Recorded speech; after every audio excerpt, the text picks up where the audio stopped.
میں صدارتی خطبے کی جانب بڑھ رہا ہوں اور سر میں پہلے ہی گزارش کروں گا آپ میرے حساب سے ہمیں محدود کر دیا. میں نے پہچان نہیں چاہا ملے ہمیں نہیں ہوئی تو حجاب کی وجہ سے میں نے وہ پہچان لگا کیونکہ یہ فکر سے نجات کے لیے بہت ہے. سر تبسم صاحب نے جب ہم نے ریکویسٹ کی تو مجھے کہنے لگے یار نہیں میں جلالی کامران میرا استاد بزرگ استاد دوست تھی میں اس دور میں آیا تھا میرا کہنا اس وقت ڈاکٹر مظفر صاحب بھی ہوں گے اور مظفر عباس صاحب بھی ہوں گے تو میں بالکل حائل نہیں ہونا چاہتا لیکن ایک دو شعر کو ضرور رد کروں گا سارے دوست. اور یہ میں سچ بتاؤں کہ اس میں جب بہاولپور سے ٹرانسفر ہو کے لاہور آیا تو میں نے اورینٹل کالج بھی اپلائی کیا تو بس وہاں میں شاید نہیں ہو سکا تو میں جی سی گیا تو تھوڑا سا میرے دل میں تھا کہ اورینٹل کالج چلا جاتا لیکن آج میں سر اٹھا کے کہتا ہوں کہ میرا فیصلہ جی سی والا اتنا اچھا تھا کہ مجھے آج کوئی دوست بہاولپور سے پوچھتا ہے لاہور جا کے کیا ملا میں کہتا ہوں کہ تبسم صاحب کا سانگ ملا تھا. میرا موٹر دوسرا بیٹھا ہے ہماری بی ایڈ کی کلاس ہوتی تھی تو بڑی یادیں ہیں. میں نے کلندر کے نام سے بڑا طویل خاکہ لکھا اور اتنا صاف ستھری زندگی سر کی میں آپ کو سچ بتاؤں کوئی عقیدت نہیں. اگر کوئی عقیدت مند عقیدت کرنا چاہے تو روک دیتے ہیں نہ یار یہ نہیں کرنا میں نہیں نہ یہ نہیں کرنا اور یہ نہیں بات کہنی. میں نے نا اس خاکے کا عنوان لکھا کلندر. میں راز کی بات کہہ رہا ہوں استاد مشہور سے معذرت کے ساتھ مجھے ایک دن کہنے لگے نہیں کمن میں کہہ دی سر جانتے وہ ایک کلندر والی کہانی کہتے تھے. میں ہنس پڑا میں نے کہا سر مجھے بتائی کسی نے نہیں میں دیہاتی آدمی ہوں آپ کے چہرے کو دیکھتا رہتا تھا چیزیں دیکھتا رہتا تھا پی ایچ ڈی کلاس میں مجھے مزہ ہو گیا اور میں نے اس کا نام بھی کلندر رکھا جس کو مجھے آج بڑے دکھی دل کے ساتھ سر ڈاکٹر قاضی عبدالرحمان صاحب نے نا آپ کا خاکہ فیس بک پہ پڑھ کے مجھے خود کہا کہ یار مجھے بھی کتاب بھیجے میں نے تبسم صاحب کا خاکہ پڑھا. سر یہ نہیں کہ آج قاضی صاحب بھی یاد آ رہے ہیں تو میں یہ تمام شاگرد ہیں سر آپ کے اور میں یہاں ایک اور تقریب نعمت کے طور پر بات کر دوں بھول نہ جاؤں. میرے گورنمنٹ والے لاہور کے شاگرد ہیں شام کی کوچنگ کلاس میں تو مجھے ایک دن آگے کہنے لگے ابھی آئے نہیں بیٹھے ہیں مجھے آگے کہنے لگے سر آج خوشخبری ہے. میں نے کہا کیا ہوا؟ کہنے لگے آج ہم گورنمنٹ والے لاہور گئے تھے آپ کے استاد محترم ڈاکٹر تبسم کشمیری صاحب کے کمرے کی زیارت کر کے آئے. آپ یقین کیجیے میری آنکھوں میں آنسو آ گئے. میں نے کہا اردو پڑھانے کا مول پورا ہو گیا یار ہم بات کرتے ہیں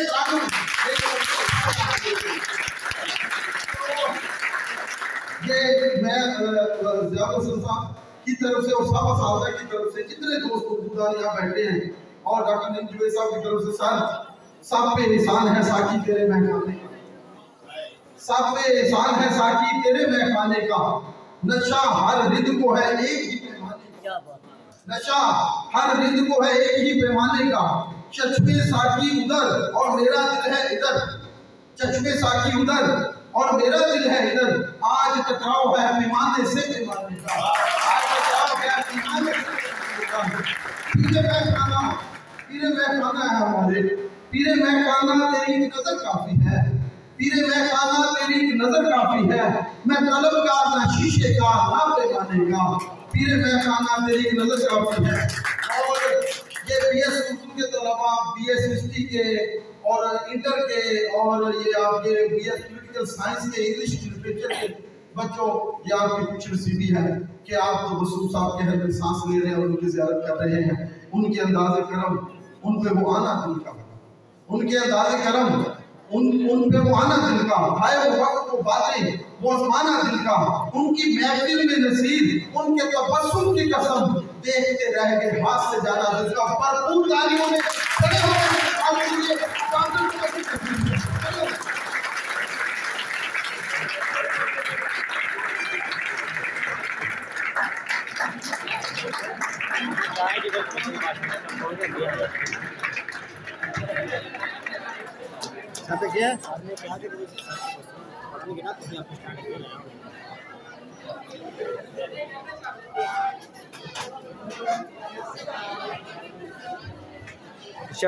آپ لوگ تشریف رکھے اور بڑی توجہ سے ہمارے ساتھ نیت یعنی کہ عدالت ہے سر کی، تو اس لیے بیٹھ کے گفتگو کریں گے آپ لوگ، ہم آپ کو کے سنیں.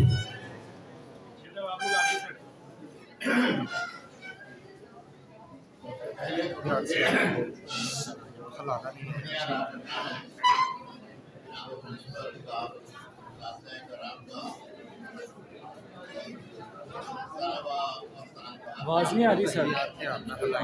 بڑے جانتا گیا کہ آپ کا لیکچر صحیح ہے. جی آف ہے یہ. شاید تو ادھر یار کیا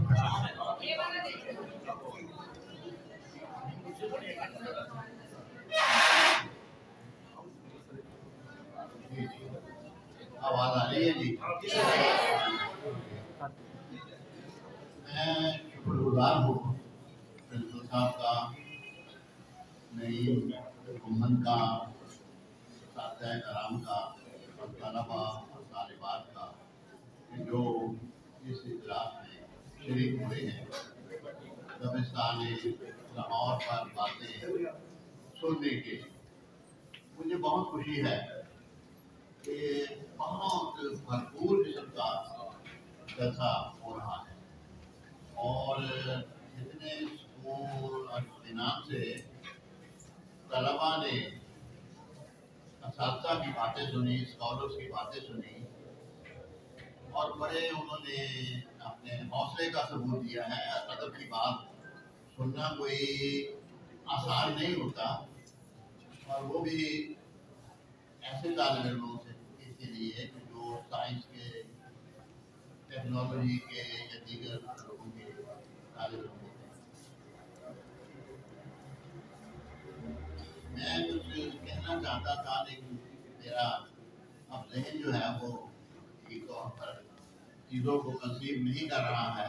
میں بہت شرمسار ہوا اپنی تعریف سن کر، اور میرے دوستوں نے اتنی تعریف کی کہ میں آپ سچ کہتا ہوں پریشان ہو گیا ہوں. مجھے عادت بھی نہیں ہے تعریف سننے کی اور نہ زیادہ تعریف کرنے کی. کچھ باتیں ہیں. کالج میں جب میں آ رہا تھا تو میں نے رومن سے بھی کہا تھا، ڈاکٹر سے بھی، کہ شاید کوئی اس کیمپس میں اس صدی کے بعد آیا ہوں. ایک بار پہلے نہیں آیا، کیا 2 بار آیا، یاد نہیں آ رہا. تو جب اقبال صدی کی تقریبات ہو رہی تھی 76-77 میں، تو اس وقت جنانی کامران صاحب یہاں کے پرنسپل تھے، لاہور کے، دبستان لاہور کے بڑے اسکالر. مجھے بہت افسوس ہے کہ لوگ ان کے کارناموں کو، ان کے بہت اچھے شاعر، بہت اچھے نقاد، ان کی یہ کتاب مجھے بہت پسند تھی، ساؤتھ ایشین کریٹو مائنڈ. یہ وہ لیکچرز تھے جو انہوں نے یو ایس اے میں دیے تھے. تو اس وقت میں یہاں آیا تھا. میرے پاس وہ تصویر بھی ہے سماج سے، میں بھیج دوں گا 15 کو، جس میں پروفیسر محمد عثمان، شاید پہلے پرنسپل ہو گئے اس کالج کے. جی پہلے پرنسپل تھے کالج کے. پروفیسر عثمان صاحب بھی ہیں اس میں، اداری کامران ہیں، مظفر عباس اس میں شریف ہیں، اور تخلیق کے ایڈیٹر اگر جاوید. تو مجھے یاد ہے کہ وہاں پر وہ بہت شاندار مجھے یاد ہے، لیکن بہت بھرپور جلسہ ہوا تھا. اور آج میں، لیکن اس وقت یہاں خاموشی بہت تھی. شاید یہ پختہ سڑک بھی نہیں تھی، ٹوٹی سڑک آ رہی تھی، کچی پکی مشغولے کھاتے ہوئے یہاں ہم لوگ پہنچے تھے. لیکن وہ جانی کامران صاحب کی ایک وشیش تھی، اور ان کا علم تھا. پروفیسر عثمان جو پہلے پرنسپل تھے، وہ اقبال کے ماہرین میں سے اور حیات اقبال کا ایک جذباتی دور ان کا نہایت شاندار نہایت شاندار. کبھی فرصت ملے تو ضرور پڑھیے. لاہور کا دبستان میری سمجھ میں نہیں آ رہا, یہ اتنا پھیلا ہوا موضوع ہے, اتنا وسیع موضوع ہے کہ جہاں تک میں دیکھ رہا ہوں مجھے انسان ہی انسان نظر, ادیب ہی ادیب, شاعر ہی شاعر, نقاد, محققین اور لاہور اور یہاں کے ادارے, وہ اتنے موضوعات ہیں کہ ان کو کسی ایک نشست میں سمیٹنا کچھ آسان نہیں, ناممکن میرے لیے ناممکن ہے. کئی باتیں میں کرنا چاہتا تھا یہاں پر, لیکن میرے دوستوں نے مجھ سے بہتر انداز سے گفتگو کی بات کرا تھا, اور بالخصوص ضیاء الحسن نے جو بہت روشن خیال رکھا ہے, اور میرے دوست نعیم مومن نے بہت خوبصورت انداز میں روشنی ڈالی دبستان لاہور پر. میرے حقیقت یہ ہے کہ کہنا تو بہت کچھ ہے, لیکن مجھے سمجھ نہیں آتی کہ میں کیا کہوں اور کیا نہ کہوں. یہ تو کوئی اگر ایک دو دن کی نشست ہوتی ہے تو پھر تو بات ہو سکتی ہے, لیکن اب بات ہو نہیں ہو کچھ باتیں. دیکھیے دبستان ہوتا کیا ہے, بنیادی بات یہ ہے کہ دبستان کیا چیز ہے. تو دبستان آپ یہ سمجھیے, میں اپنے طالب علموں سے باتیں کر رہا ہوں, مجھے بتایا گیا تھا کہ ہاں کوئی 70-80 کے بھی اردو کے بھی طالب علم ہے پی ایس میں, بالخصوص وہ ان سے میں کر رہا ہوں, اور دوسرے جو وائیوں کے طالب علم ہیں ان سے بھی. دبستان ہوتا کیا ہے؟ تو دبستان تو یہ کہہ دیا گیا دبستان لاہور, جیسے نور الحسن کاشمیری نے ایک کتاب لکھی ہے شروع کیسے ہوا دلی کا دبستان. اس کے مقابلے میں ابو الیاس صدیقی انہوں نے ان کا تھیسس لکھنؤ کا دبستان شہری, دکن کا دبستان شہری. اسی طرح سے دبستان لاہور کا کوئی نام نہیں لکھتا تھا, اور نہ اس کا کوئی ظاہر بڑا وجود تھا جو ظاہر ہوا. ابھی میں نے اپنے دوستوں کا نام لیا, انہوں نے ابتدائی دور کے لاہور میں جب شروع ہوا انجمن پنجاب, ڈاکٹر لائٹر کا ذکر آیا تو میں آپ سے کہ ڈاکٹر لائٹر جو تھے یورپ سے آئے, اور ان کی تعلیم ترکی میں ہوئی, لندن میں پڑھے, پی ایچ ڈی کی لاء میں, اور ترکی میں آئے اور ترکی کے مدارس میں انہوں نے ترکی زبان, عربی زبان, فارسی زبان اور دوسری زبانیں سیکھی. یہ اس شہر کی بہت خوشقسمتی تھی کہ جب 1864 میں گورنمنٹ کالج بنا تو اس وقت لندن میں پرنسپل کے طور پر ان کا انتخاب ہوا, اور وہ لاہور میں تشریف لائے. اس وقت ان کی عمر کتنی تھی, 24 سال, اور وہ پرنسپل تھے.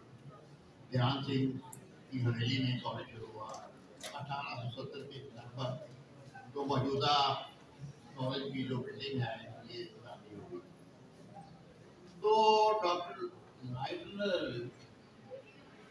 برٹش پیریڈ کے بہت بڑے اسکالر, وہ ایک بہت الگ فیلڈ ہے, اس پر گفتگو کرنے کی ضرورت نہیں ہوتی, لیکن بار بار ان کا نام آیا تو میں یہ عرض کروں کہ وہ اسی لوگوں سے, سب کانٹیننٹ کے لوگوں سے, لاہور کے لوگوں سے, پنجاب کے لوگوں سے بہت نفرت ہے. اور شاید یہ بات لوگوں کو معلوم نہیں ہے کہ انگریز حکومت حکومت ان پر اعتماد نہیں کرتی. ان کے دفتر کے باہر اور ان کے گھر کے ارد گرد بھی خفیہ پولیس کے لوگ یہ کیا کر رہے ہیں. وہ ایک ضرورت بن گئے تھے برٹش گورنمنٹ کی, اور اس ضرورت کے تحت وہ چل رہے تھے. یہ بھی میں لاہور, دبستان لاہور کے پس منظر میں ڈاکٹر لائٹ کر رہے ہیں. بڑی بہت بڑی. دیکھیے انجمن پنجاب 1865 میں بنی سرکاری سرپرستی تھی. لاہور کا لیفٹیننٹ گورنر شاید میکروڈ تھا, وہ بھی اس کے پہلے جلسے میں آیا. اور دوسرے سب پوری جو نوکرشاہی تھی وہ اس انجمن میں شریک تھی. مقصد ان کا تو ایک بریکنگ ہندوستانی لوگوں میں اور برٹش گورنمنٹ 1857 کے نظاموں میں, جسے ہم جنگ آزادی کہتے ہیں, ایک بڑا فاصلہ پیدا ہو گیا. تو اس فاصلے کو کم کرنے کے لیے درپردہ طور پر, سیاسی طور پر, تو انجمن پنجاب بنائی گئی. مقصد ان کا یہ تھا کہ لوگوں کی ہمدردیاں حاصل کی جائیں تاکہ یہاں حکومت کرنے میں ان کو سہولت ہو اور استحکام ہو. اور ہمارے لوگوں نے اس زمانے میں یہ سمجھا کہ جو انگریزی کی تعلیم اور نئے علوم و فنون ہے ان کے حصول کا ایک ذریعہ بن گیا ہے. وہ ایک روشن مینار گورنمنٹ کالج, اس خطے کا روشن مینار گورنمنٹ کالج کا کیا کردار ہے سب لوگ ادب کے حوالے سے, لاہور کے حوالے سے میں یہ عرض کرنا چاہتا ہوں کہ دبستان لاہور کی تعمیر میں, جیسا کہ میرے دوست ڈاکٹر صاحب نے کہا, چند اداروں کا بڑا حصہ ہے, اور انہیں سے دبستان لاہور یہ وجود میں آیا. Oriental college, government college Lahore, oriental college, اور 20ویں صدی کے شروع میں شائع ہونے والا رسالہ مقصد اور شیخ عبد القادر اور حلقہ وابضہ. میرے خیال میں 4 ایسے ادارے ہیں کہ جنہوں نے دبستان لاہور کی تشکیل میں بہت نمایاں حصہ لیا. تو لائٹنر وہ آدمی ہے کہ جس نے پنجاب یونیورسٹی کروائی. گورنمنٹ نے کہہ دیا کہ ہمارے پاس یونیورسٹی کی فنڈنگ کے لیے پیسے نہیں, چارٹر ہم نہیں دے سکتے, اتنا پیسہ آپ کے پاس ہونا ہے. تو اس نے کبھی کبھی محلے میں پھر کے پیسے کرتا. انہوں نے پہلے محاورے کے طور پر اس زمانے میں جو اس خطے کی بڑی ریاستیں تھیں انہوں نے فنڈنگ کی اور وہ اعتماد کرتے ہیں. وہ ادارے فیصلہ ہوا 1884 یونیورسٹی بنی, اور اس یونیورسٹی کے بننے سے بہت کچھ ہوا. یہ دیکھیے ایک بال کسی نے پیدا کیا, بال کسی نے پیدا کیا.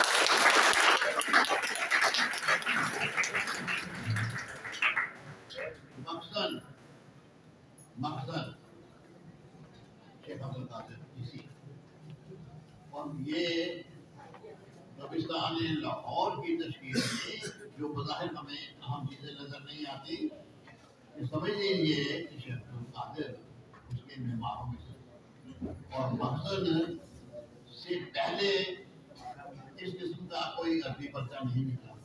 یہ پہلا عربی پرچہ جو خالص ادب کا پرچہ تھا. تہذیب الاخلاق کے اور مقاصد تھے, تربیت تھی وغیرہ وغیرہ. اور یہ بھی آپ بات یاد رکھیے کہ اس زمانے میں جو 20ویں صدی کے شروع اور نہیں سمجھا کہ آپ نے پنجاب میں اپنی کا نصاب تھا اتفاق سے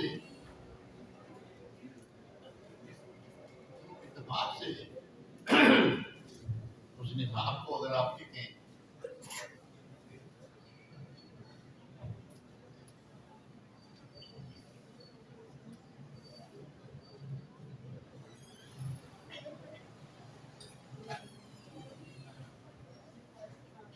اس میں نصاب میں انگریزی کے نصاب میں کیا تھا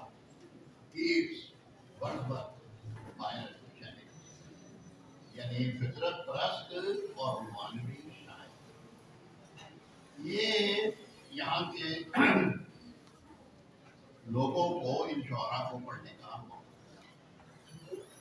مقصد ہے کہ جو میں بار بار تعریف کر رہا ہوں اس میں ایک تراکم شاعر مغربی شعراء کی جو ہمارے ہاں رومانوی تحریک عربی اس کے پس منظر میں مقصد کی بہت بڑی کہ انگریزی شعر کے جو رومانوی شعراء تھے ان کی طرف میں مسلسل سے مقصد جدید فلسفہ فکر کے مضامین شاعر.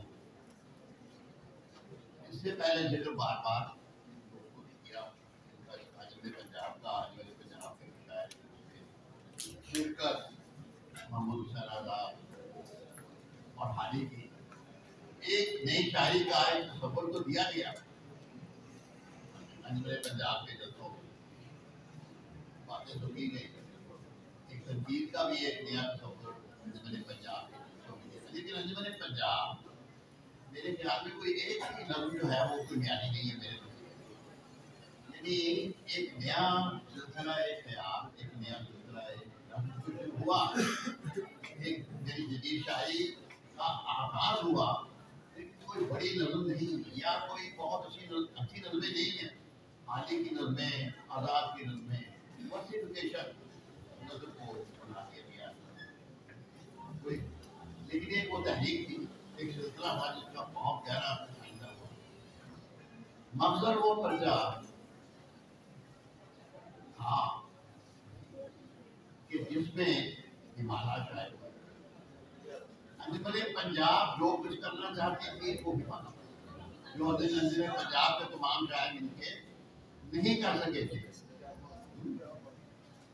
جو اقبال کی پہلی نظم ہے جو مقصد میں تھی اور غالباً پہلا پرچہ تھا جو شائع ہوا لاہور سے مقصد. تو ایک شاعری کا ایک نیا افق شروع ہوا اقبال کی اور میں سمجھتا ہوں کہ وہ دبستان اقبال کی دبستان اقبال یا دبستان لاہور کی پہلی نظم تھی کہ جس نے ایک بڑے شاعر بن کے بڑے بننے والے شاعر کے تشریحی وجود کو دنیا کے سامنے پیش کیا. اور اس کے بعد مقصد کا ایک بڑا کردار ہے. میں بھی آپ سے کہنا تھا کہ یہ دبستان شیخ عبد القادر کا میں نے ذکر کیا جو اس کے معماروں میں ہے ان کی ایک کتاب ہے جو 20ویں صدی کے شروع اور 19ویں صدی کے آخر میں لکھی گئی new school of Urdu literature. تو اس وقت تک جو ناول نگار جو شاعر سامنے آئے تھے اس دور تک جو بڑے ناول نگار سامنے آئے تھے اس دور تک ان سب کے بارے میں یہ کتاب ہے. کیونکہ نیو اسکول تو دبستان اردو کے دبستان کے حوالے سے پہلی کتاب جو ہے وہ یہی ہے نیو اسکول آف اردو. تو دبستان کیسے وجود میں آتا ہے. ایک کوئی خطہ زمین وہاں کی تاریخ وہاں کی تہذیب وہاں کی ثقافت وہاں کا تمدن وہاں کا فکر فلسفہ جمالیات طرز احساس روحانیات بہت سی چیزیں شامل ہو کر ادب تخلیق کرتی ہیں جو ایک دبستان میں آتا ہے. کہ دبستان کی تاریخ کو دیکھو تو بہت پیچھے تک جاتی ہے، بہت پیچھے تک، لیکن نمایاں طور پر وہ انجمن پنجاب ہی سے اس کا وجود جو ہے وہ بنتا ہے، اور آہستہ آہستہ اور پھر اس کے بعد 20ویں صدی میں وہ بہت برق رفتاری سے آگے چلتا جاتا ہے۔ اقبال جیسا ایک بڑا شاعر پیدا ہوا اور فیض جیسا شاعر ہمیں، میرا جی، راشد، ابھی ذکر ہوا حلقہ ارباب ذوق کا، تو حلقہ ارباب ذوق ہی دبستان لاہور تھا حقیقت، جہاں میرا جی جیسا بڑا شاعر، وہ تو وہاں تو شاید بزم افسانہ کو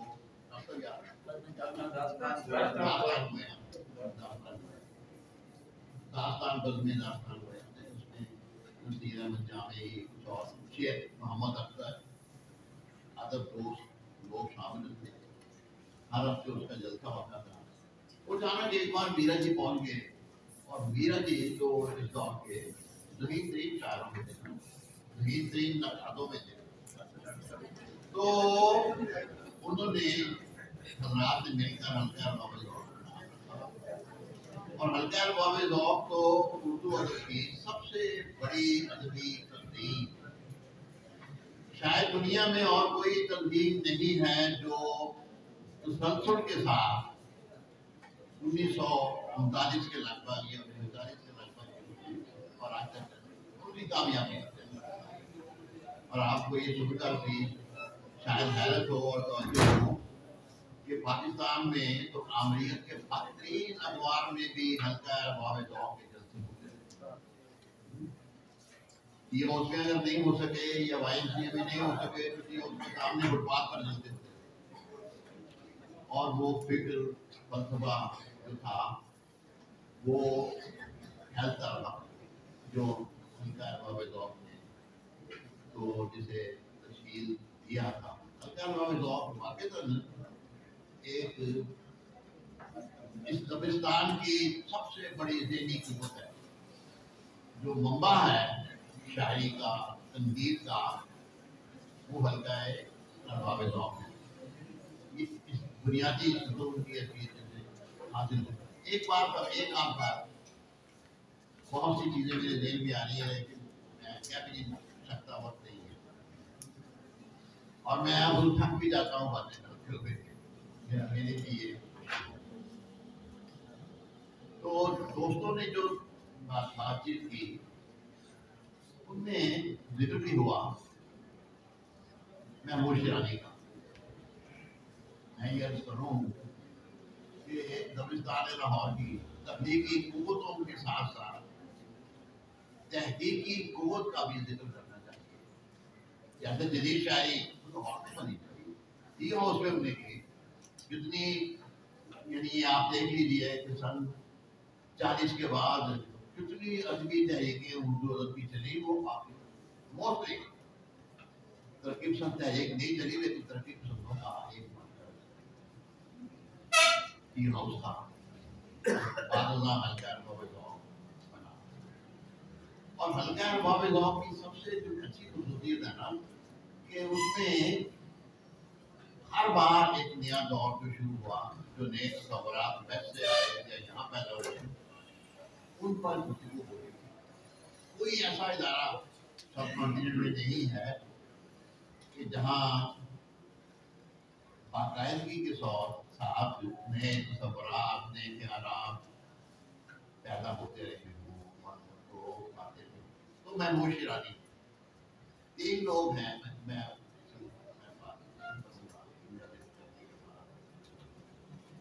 3 لوگ ہیں، محمود شیرازی، مولوی محمد شفیع اور ڈاکٹر اقبال، علامہ اقبال، اور یہ کالج کے فارسی کے پروفیسر اقبال، عربی کے استاد مولوی محمد شفیع تھے۔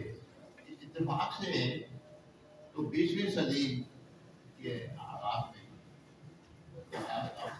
میں آپ یہ سمجھیں کہ 10 کے بعد اقبال جب واپس آئے تو اس کے بعد یہ لوگ، یہ تینوں حضرات جو ہیں لندن میں تھے. شیرانی کو مخطوطات سے دلچسپی تھی اور انہوں نے تو برٹش میوزیم اور انڈیا آفس لائبریری کے مخطوطات کو چھانا اور ان کے اندر ایک فرق پیدا ہوئی چیزوں کو مخطوطات کو جاننے کی اور جدید جو تحقیق یورپ میں تھی اس کو دیکھنے کی. پروفیسر جو مولوی شفیع تھے عربی کے استاد تھے اور اقبال ان تین لوگوں نے اورینٹل کالج میں جدید اردو تحقیق کی بنیاد اور حقیقت میں تو لاہور کا دبستان تحقیق دبستان نہیں دبستان ناول دبستان افسانہ کیا کرے یہ چیز نہیں ہے بے شمار چیزیں. لیکن دبستان لاہور کا جو دبستان تحقیق ہے اس کا بالکل کہ جدید تحقیق یہیں سے پیدا ہوئی. جدید تحقیقی اصولوں نے اسی شہر کے ادارے پنجاب یونیورسٹی سے جنم دیا اور ہم لوگ جو یہاں ہمارے بیٹھے ہوئے ہیں کالج اسی کی تحقیق ہے سب. تو پنجاب میں اردو تحقیق کا پہلا ہوتا ہے. اس کے بعد شیرانی صاحب کی کتاب شیر العجم شبلی کی کتاب جو ایک سکہ بند کتاب تھی ان سے پک سے اڑا دیے تحقیق کے اعتبار سے. پروفیسر شیرانی کی تحقیق میں انہوں نے جن چیزوں پر بہت زور دیا حقائق کی تحقیق کہ سب سے پہلے حقائق کو دریافت کیجیے, بحث کیجیے, تحقیق کیجیے, نتائج کی طرف بڑھیے اور تحقیقی اصولوں کو نظر انداز نہ کیجیے. آپ حیات بہت بڑی کتاب ہے لیکن شاید اردو تنقید اور اردو اثرات کی سب سے خوبصورت کتاب ہے, اس کا کوئی جواب نہیں.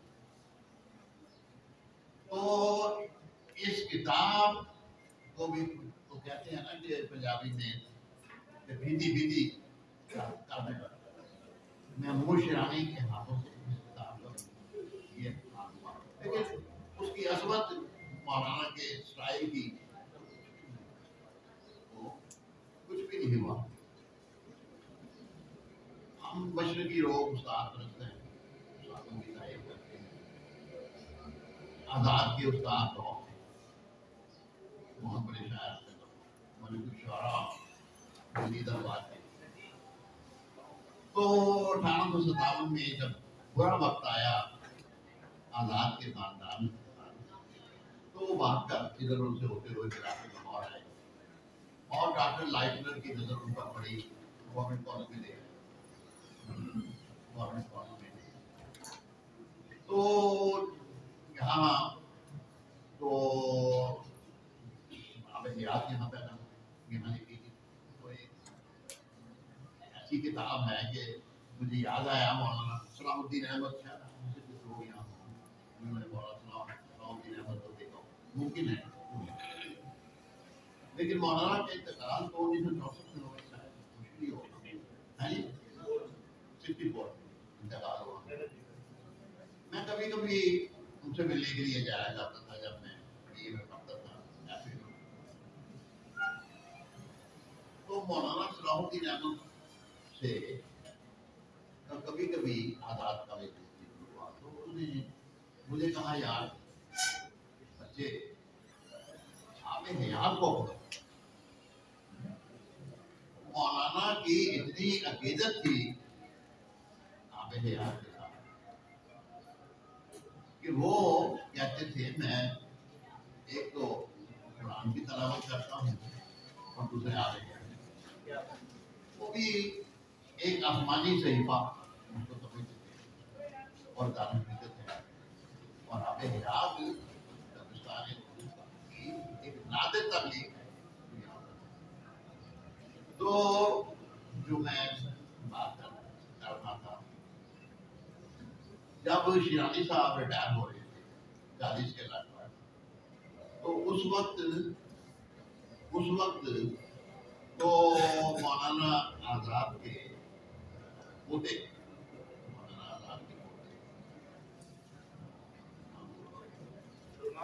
نہیں آغا محمد باقر یہاں پہ ذخیرہ ان کے پاس تھا آزاد. تو انہوں نے پروفیسر محمود شیرانی سے کہا کہ آپ جا رہے ہیں, میری خواہش ہے کہ آپ تو اکبری دروازے سے آئیں, وہاں آزاد مندر آپ کے ساتھ کچھ میں باتیں کروں گا, اور ظاہر ہے کھانا پینا ہوگا. تو محمود شیرانی تو آتے تھے ایسی چیزوں سے, انہوں نے انکار کیا, کئی دفعہ کہا انکار. بالآخر انہوں نے ایک بار اپنا شیرانی صاحب سے کہا کہ اگر آپ تشریف لائیں تو کوئی چیز آپ کو ہمارے کھانے کی پسند آئے تو میں انہوں نے پھر معاف.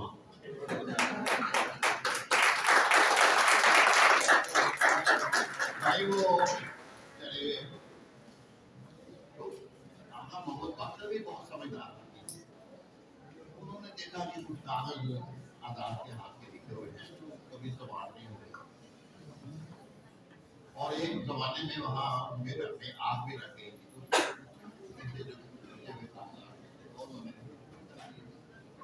شیرانی صاحب نے دیکھا اور پھر ایک پہلے دیا, پھر دیکھا, پھر سوال دیا. اس کے بعد وہ ٹاپ چلے گئے اور وہاں جا کر انہوں نے اسٹڈی کی.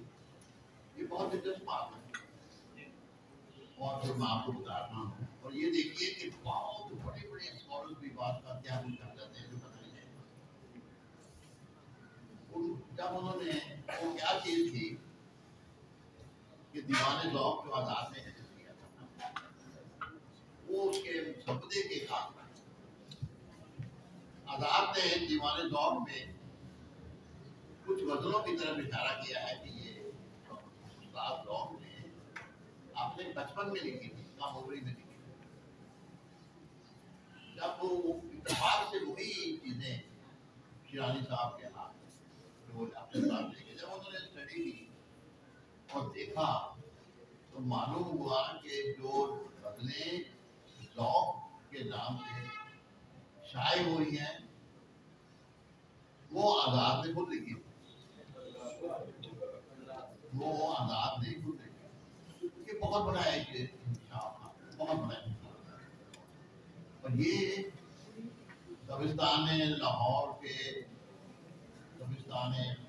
کی تحقیق کے بہت بڑے شعراء.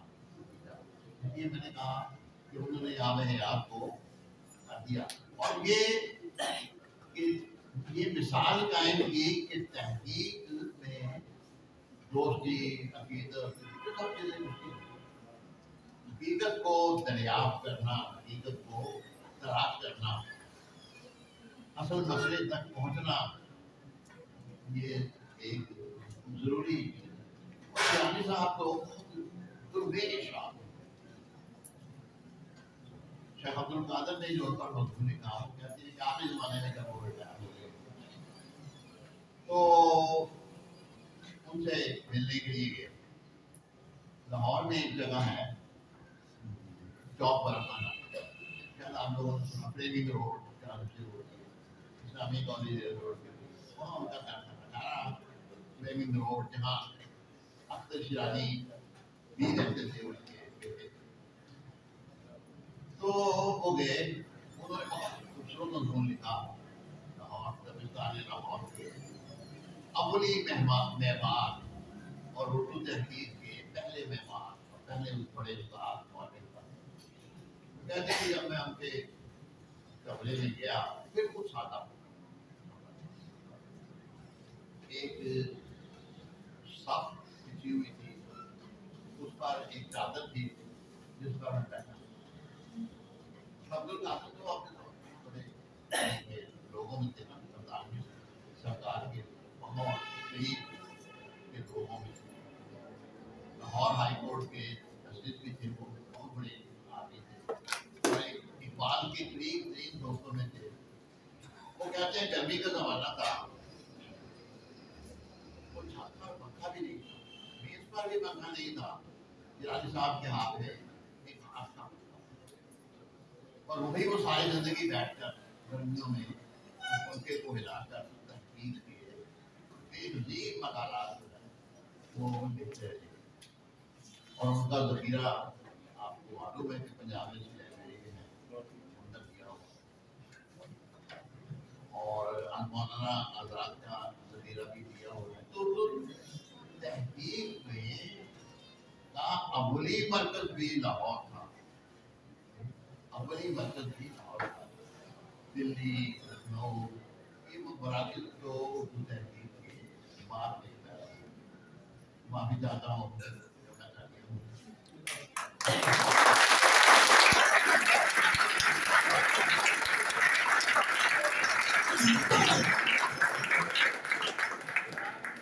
یہ اچھی گہنے کو دیکھ کے دل چاہتا تھا کہ لیکن باتیں آپ کو آتی ہیں ذہن میں بے شمار، اور میں ان کو پکڑ نہیں سکتا۔ اب وہ سسٹم بھی میرا ٹھیک نہیں رہا۔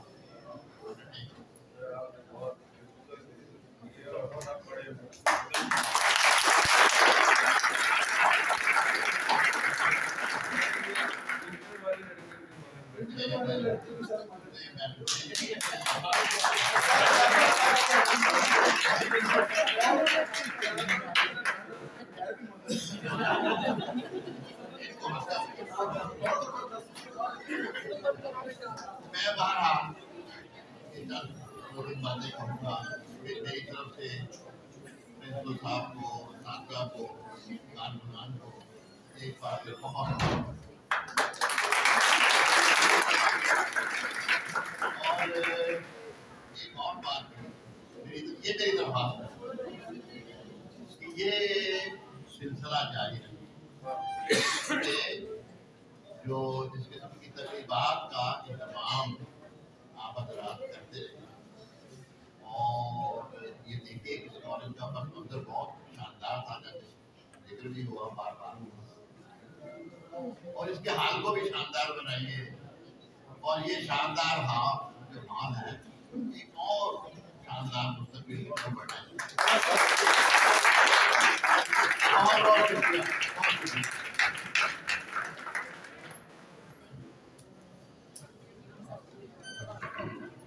میں بڑی زبردست چیز چاہ رہا تھا کہ سال گفتگو کرتے رہے، اور یقین جانے ڈاکٹر صاحب نے درست اشارہ فرمایا کہ بی ایس کو بی ایس اساتذہ تو اساتذہ، لیکن سر میں یہاں پر یہ بھی عرض کر دوں